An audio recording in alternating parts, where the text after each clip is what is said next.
تاثر جو ہے وہ بہت زیادہ غالب ہے، اور وہ یہ کہ ہمیشہ ایسا لگتا ہے کہ جو امام نے ہمیں، امام حسین نے جو شہادت کربلا کے واقعے سے صرف سکھایا، مجھے لگتا ہے کہ میں اور آپ، ہم جیسے جو لوگ ہیں، میں ان تینوں کی مثال تنزن نہیں دے رہا آپ کو، میرے اور آپ جیسے جو لوگ ہیں، ہم شاید اس میں تھوڑے سے کسی عذر سے کام لیتے ہوئے ہم نے اس کو صرف واقعہ کربلا تک محدود کر کے رکھ دیا۔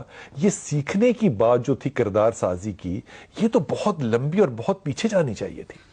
بسم اللہ الرحمن الرحیم۔ سب سے پہلی بات تو میں آپ کی بات کو آگے بڑھاؤں گا، جو آپ نے احمد رضا خان صاحب بریلوی کا ایک حوالہ دیا ہے نا، میرے ذہن میں ساتھ ہی قرآن پاک کی آیت آ گئی، الم یجد کا یتیمن فآوا۔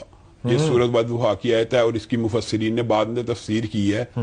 آپ یتیم تھے، ہم نے آپ کو ٹھکانہ مراد پناہ گاہ دی، اور اس پناہ گاہ کے بارے میں مفسرین نے بعد میں لکھا ہے کہ آپ یتیم تھے، آپ کے پاس مال نہیں تھا، آپ مسکین تھے، ہم نے آپ کی شادی اور بیاہ حضرت خدیجہ سے کر دیا۔ اور یتیم حضرت ابو طالب علیہ السلام، سمجھ رہے ہیں؟ یعنی ان کی ساری کی ساری معاملات حضرت خدیجہ، جیسے آپ نے کہا کہ وہ جیسے غار حرا کے اندر یا اصحاب کہف نے غاروں میں پناہ لی، ایسے حضرت خدیجہ نے نبی کریم کو پناہ دی، اس میں کوئی شک و شبہ کی بات نہیں۔ جہاں تک کردار کی بات ہے تو میں یہ ضرور آج یہ بات کہنا چاہوں گا کہ حضرت حسین نے جس ظرف کا، جس عالی مقام کا انہوں نے عمل سے ثابت کیا نا، آج ہم سب کے لیے نمونہ کس طرح بتائیے۔ حضرت حسین، نبی کریم صلی اللہ علیہ وسلم نے ان دونوں نواسوں کے بارے میں بہت سی ان کے فضائل ہیں، اور بخاری شریف کے اندر کہ یہ جنت کی خوشبوئیں، یہ پھول ہیں، اور نبی کریم صلی اللہ علیہ وسلم ان دونوں کو سونگا کرتے تھے۔ محبت کے بہت سے انداز ہو سکتے ہیں، گلے لگانا، سر پہ ہاتھ پھیرنا، چومنا، لیکن بتائیے سونگنا کیسا انداز ہے؟ یعنی ان کی خوشبو کو محسوس کیا کرتے تھے۔ ان کی کردار کے اندر سب سے پہلی بات جو میں کہنا چاہوں گا، نبی کریم نے کہا یہ میرا بیٹا سردار ہے۔ کیوں کہا؟ یہ مسلمانوں کے دو عظیم گروہوں میں صلح کروائے گا۔ آج ہم اگرچہ مسالک کے اختلاف کے باوجود اکٹھے بیٹھے ہیں، اگر ہم یہ عملی کردار اپنا لیں، حضرت حسن کا، حضرت حسین کا صلح ہو گئی تھی، تو ہمیں بھی صلح کر لینی چاہیے۔ اگر ہمارے سرداروں نے صلح کر لی ہے تو ہمیں صلح کرنے میں کیا بات ہے، کیا بات ہے، کیا بات ہے، کیا بات ہے۔ میں بات بتا، شیرازی صاحب بڑی ایمانداری سے، وہ جو علامہ صاحب بند ہے، اس سے فرق نہیں پڑتا، وہاں جا کے آپ کو اگر کچھ اور بھی نانا نصیب ہو تو اتحاد مسلمین کا آپ کو علم نظر آتا ہے۔ ایک عربی کا شعر ہے، حججت ولو انک ما تحج، حج تو آپ نے کر لیا، لیکن کاش کہ آپ حج نہ کرتے، کہ ہزاروں گناہوں کے ساتھ گئے تھے اور اسی طرح واپس آگے، حج کا کیا فائدہ؟ حج تو ایسا ہونا چاہیے کہ انسان جائے اور واپس لوٹے تو ایسے ہو جیسے آج ماں کے پیٹ سے پیدا ہوا۔ میں ان ساری محبتوں کے اندر حضرت علی کا کچھ تذکرہ ضرور کرنا چاہتا ہوں۔ ویسے بھی لازم ہے دل کے پاس رہے پاسبان عقل، لیکن کبھی کبھی اسے تنہا بھی چھوڑ دو۔ اچھا، تنہا چھوڑنے والا میں ابھی ذکر کروں گا، یہ تنہا بھی میں چھوڑتا ہوں۔ ہاں جی جی، حضرت علی کی نبی محترم کے ساتھ جو محبت ہے نا، یہ ساری محبتیں جو اگلی نسل میں منتقل ہوئی ہیں، یہ اس کا ابتدائیہ اور دباچہ حضرت علی اور نبی کریم کی محبت ہے۔ بے شک حضرت علی خود بیان کرتے ہیں خود کہ میں نبی محترم کے آگے پیچھے بچپن میں ایسے پھرا کرتا تھا جس طرح اونٹنی کا بچہ اونٹنی کے ارد گرد۔ کیا مثال ہے، واہ واہ واہ واہ واہ۔ یعنی جس طرح آپ نے اونٹنی کے بچے کے اندر، جو صحرائی لوگ ہیں وہ اس مثال کو سمجھ سکتے ہیں بڑی آسانی سے، وجہ اونٹنی کا بچہ بہت بے چین ہو جاتا ہے اونٹنی کے بغیر۔ حضرت علی نے اپنی مثال اس کے ساتھ دیا، اور نبی کریم کی محبت سنیں۔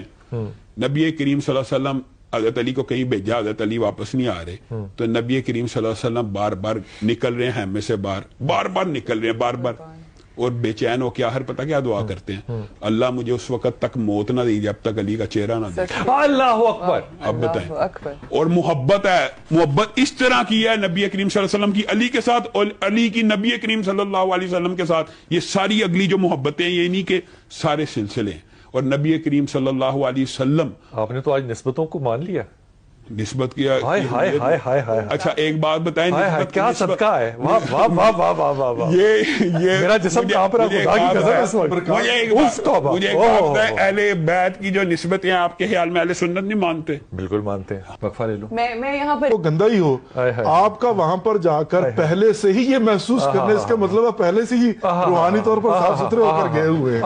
اچھا، میں علامہ صاحب کی ایک بات کا چھوٹا سا ایسے جو ہے نا، دیکھیں ازواج مطہرات کے متعلق جیسے بی بی عروج نے بھی جو ہے نا یہ کہا ہے، ہم لوگ جو ہے استغفر اللہ ربی و توب لی، ان کی بے احترامی نہیں کرتے، اختلاف رائے اپنی جگہ پر ہے لیکن کبھی نہیں کر سکتے, سوچ بھی نہیں سکتا کوئی شخص نا, بے شک کوئی جاہل ہوگا وَإِلَّا جو ہے امہات المومنین جن کو اللہ سبحانہ وتعالی نے قرآن پاک میرے میں خیال کہا میں ہو, بحثوں کا حصہ ہونا بھی نہیں چاہیے. جزاکم اللہ خیر, یہ بڑی زبردست گفتگو کر رہے ہیں.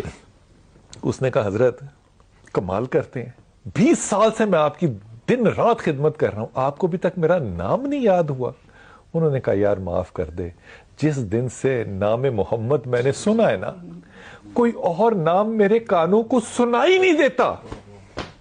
اب یہ تذکرہ محبت جو ہے, اس کو لاجسائز کرنا, اس کو منطقی انجام دینا, اس کو شرعی حدود کے اندر رکھنا بڑا مشکل نہیں ہو جاتا؟ لال بھائی, اسی محبت کا ایک تذکرہ میرے ذہن میں, ابھی آپ نے بات کی تو پھر آ گیا. نبی کریم صلی اللہ علیہ وسلم نے کہا ابھی جو شخص آئے گا وہ جنتی ہوگا. حضرت ابو بکر داخل ہوئے. پھر کہا اب جو شخص آئے گا جنتی ہوگا. حضرت عمر داخل ہوئے.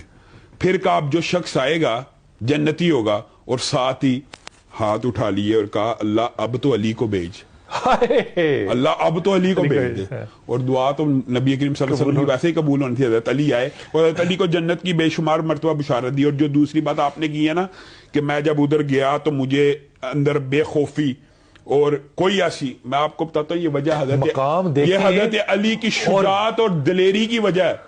حضرت علی کے سامنے مرحب نے جب یہ شعر پڑھا نا کہ میں مرحب ہوں قد علمت خیبر انی مرحب شاہ کی سلا کیوں لڑنے آیا تو شاہ کی سلا, میں سارا خیبر جانتا میں مرحب ہوں, اور میں شاہ کی سلا ہوں بطل مجرب ہوں. تو حضرت علی نے جواب میں کیا کہا تھا, انا الذی سمتنی امی حیدرا کلیسی غابات کریہ المنظرا او فیہم بالسائی کیل السندرا. اور میری ماں نے میرا نام شیر رکھا ہے. یہ آپ نے وہ فیل کیا ہے, وہ شجاع, وہ دلیری. اور اگر تو میرے طرف تیر بھیجے گا میں پورا درخت تیروں کا تیری طرف اچھال دوں گا, جو کرنا ہے لڑے. پھر سب کو پتا ہے وہ مشہور واقعہ. اور لڑائی بڑے انصاف میں ہوئی, یہ ذکر کروں گا ابھی میں. اگر جب شیروں کی کچھ کہنے کو دل نہیں, وقت پہ بات کو میں ایک آگے اور بڑھانا چاہتا ہوں. مرحب کا واقعہ جو آپ نے بیان کرنا باقی وہ آپ بیان کرنا, لیکن میرے ذہن میں وہ واقعہ آ گیا. حضرت علی خود بیان کرتے ہیں کہ نبی کریم صلی اللہ علیہ وسلم اور میں خانہ کعبہ گئے, اور نبی کریم صلی اللہ علیہ وسلم نے ارادہ کیا یہ جو بت ہے نا ان کو گرا دیا جائے. تو نبی کریم صلی اللہ علیہ وسلم نے کہا کہ ذرا علی بیٹھنا, میں تیرے اوپر کھڑا ہونا چاہتا ہوں. تو نبی کریم نے جب میرے پہ پاؤں رکھا تو مجھے ایسا محسوس ہوا کہ میرا جسم ان کا بوجھ, کیونکہ بارے نبوت بھی تھا, اٹھانے سے قاصر ہے. تو نبی کریم نے اس بات کو فیل کیا اور مسکرانا شروع ہو گئے اور کہا علی, اور یہ اعزاز علی بھی ہے, تو میرے کندھے پہ کھڑا ہو جا. سبحان اللہ. اور حضرت علی خود بیان کرتے ہیں, صحیح روایات کے اندر ہے کہ میں نبی کریم صلی اللہ علیہ وسلم کے کندھے کے اوپر تو کھڑا ہوا تھا بت توڑنے, لیکن مجھے ایسا فیل ہوا میں اتنا اونچا ہو گیا ہوں کہ اگر آسمان سے کوئی تارا توڑنا چاہوں تو توڑ کے. کیا بات ہے یار, کیا بات ہے, کیا بات ہے. اور پھر بت کو ٹھوکر لگائی, وہ کرچی کرچی ہو گیا. یہ یعنی کندھے کے آپ کا کچھ بھی کہنا بنتا نہیں ہے.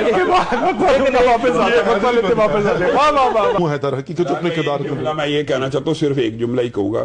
یہ جو محبت کی آپ نے بات کی ہے نا, تو یہ تو نبی کریم صلی اللہ علیہ وسلم کی صحیح حدیث ہے کہ نبی کریم صلی اللہ علیہ وسلم نے خیبر کے موقع کے اوپر صرف یہ نہیں تھا کہا میں کل اس کو رائے علم دوں گا, صرف یہ نہیں تھا کہا کہ جو اللہ اور اس کے رسول سے محبت کرتا ہے, بلکہ کیا کہا تھا جس سے اللہ اور اس کا رسول محبت کرتا ہے. اب بتائیں اگر سنت الہی اور سنت رسول علی سے محبت تو آپ کا ہاں میں آپ کے قربان جاؤں. کیا خوبصورت یہاں پر پھر نعرہ حاضری بنتا ہے. حضور وہ جو لوگوں, میں اپنے نبی کے کوچے میں چلتا ہی گیا, چلتا ہی گیا. میں